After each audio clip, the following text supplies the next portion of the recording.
Lucas, Bianca, semana que vem eu tenho prova de genética. Já que vocês são experts no assunto, vocês podem me ajudar?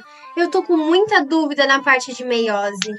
Posso, meu amor. Aqui olha, a gente sabe tudo sobre genética. A Bianca mesma é uma geneticista nata. Vai adorar te ajudar. Oi, Malu, claro que a gente te ajuda. Vamos começar falando sobre dois conceitos muito importantes. Aqueles lá que você perguntou, meiose e segregação independente. Esses dois processos são fundamentais para entender como as características genéticas são transmitidas de pai para filho. Calma, calma, Bianca. Antes de começar a falar sobre a meiose, é preciso lembrar que a célula é a unidade estrutural e funcional dos seres vivos, que podem ser formados por uma única célula, no caso dos procariotos, ou de células associadas, no caso dos eucariotos. Nas células ocorrem todas as funções metabólicas que possibilitam a vida, e com isso são capazes de manter sua estrutura organizada, crescerem e criarem cópias delas mesmas pela sua divisão, como na meiose e na mitose. Ei, Lucas, mas eu tô com uma dúvida. Qual é a diferença entre meiose e mitose? Calma aí que essa daí eu sei responder, tá, Malu? A diferença da mitose é que produz células idênticas e a meiose gera variabilidade genética. Isso significa que cada célula sexual criada é única, o que ajuda a garantir a diversidade entre os seres vivos. Tá, mas eu quero saber um pouco mais sobre a meiose. A meiose, Malu, como eu estava falando, é o quê? É um tipo de divisão celular que gera as células sexuais, como os óvulos e os espermatozoides. Isso acontece em duas etapas principais, a meiose 1 e a meiose 2. Na meiose 1, os cromossomos duplicados formam pares e se separam, juntando em duas células com metade do número de cromossomos. Logo, na meiose 2, essas células se dividem novamente, formando 4 células, cada um com apenas um conjunto de cromossomos. Ah, mas teria uma maneira melhor de visualizar essa situação? Claro, Malu, aqui um vídeo para você entender melhor. Temos uma célula diploide com dois cromossomos homólogos. Esses cromossomos homólogos se duplicam, se tornando duas cromátides irmãs. Essa célula diploide se divide em duas células haploides, com duas cromátides irmãs em cada.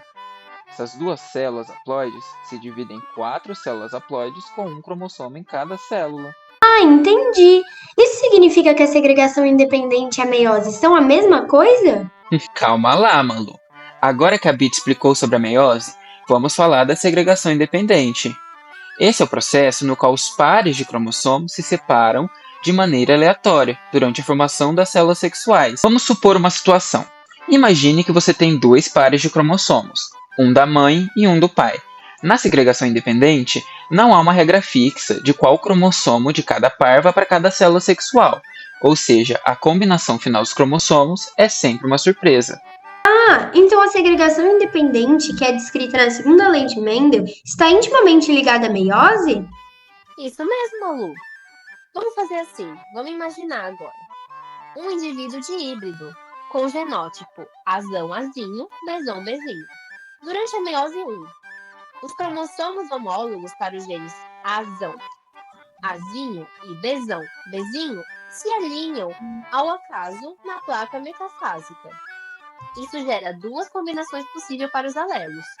Os cromossomos contendo Azão podem segregar junto com Bezão, resultando nos gametas Azão-Bezão ou junto com Bezinho, que gera Azão-Bezinho.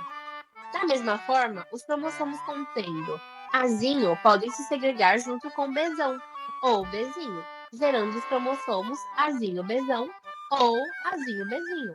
Por exemplo, aqui, temos um indivíduo de híbrido, como já citado, com 4 cromossomos homólogos, onde Azão é homólogo a Azinho e Bezão é homólogo a Bezinho. Esses cromossomos homólogos se duplicam, se tornando 4 cromátides irmãs. Já nessa, cada cromátide irmã pode seguir 2 caminhos diferentes, sendo Azão-Bezão, Azinho-Bezinho, Azão-Bezinho, Azinho-Bezão. Em cada uma dessas situações, as cromátides irmãs se dividem, transformando-se em duas células com dois cromossomos simples homólogos. Nossa, mas qual é o resultado da segregação independente? Ah, isso eu posso explicar. Como os cromossomos se separam de forma independente, as combinações genéticas que surgem são variadas. Isso resulta nos seguintes 4 tipos de gametas: azão-bezão, azão-bezinho, azinho-bezão e azinho-bezinho. Essas combinações refletem a segregação independente dos alelos de 2 genes envolvidos, como proposto por Mendel. Cada uma dessas combinações tem uma chance igual de ocorrer, pois a separação dos cromossomos homólogos na anáfase 1 ocorre de maneira aleatória. Mas tem uma coisa que eu não entendi. Como a segregação independente afeta a hereditariedade? Ah, gente, essa eu acho que eu consigo responder. Pelo que vocês me explicaram, graças à segregação independente, cada célula sexual produzida tem uma combinação única de genes. Isso ajuda a explicar por que irmãos podem ser tão diferentes entre si, mesmo sendo filhos dos mesmos pais. Bom, nós dois já falamos demais. Agora é sua vez, Malu, de falar o que você aprendeu nesse mini curso de genética. Isso mesmo, Lucas. Se ela não falar, não vai receber certificado de horas, viu? Bom, pelo que entendi, a meiose é a divisão celular que cria células sexuais e gera variabilidade genética. Já a segregação independente é o processo pelo qual os cromossomos se separam aleatoriamente, garantindo as combinações genéticas únicas em cada célula. Sendo esses dois processos, então, essenciais para a diversidade da vida como a conhecemos. Isso aí, Malu. Que bom que você aprendeu com toda a nossa aula hoje. Mas nem tinha como não aprender, né? 2 experts no assunto falando pra ela. Nossa, gente, eu não sei o que eu seria sem vocês. Muito obrigada!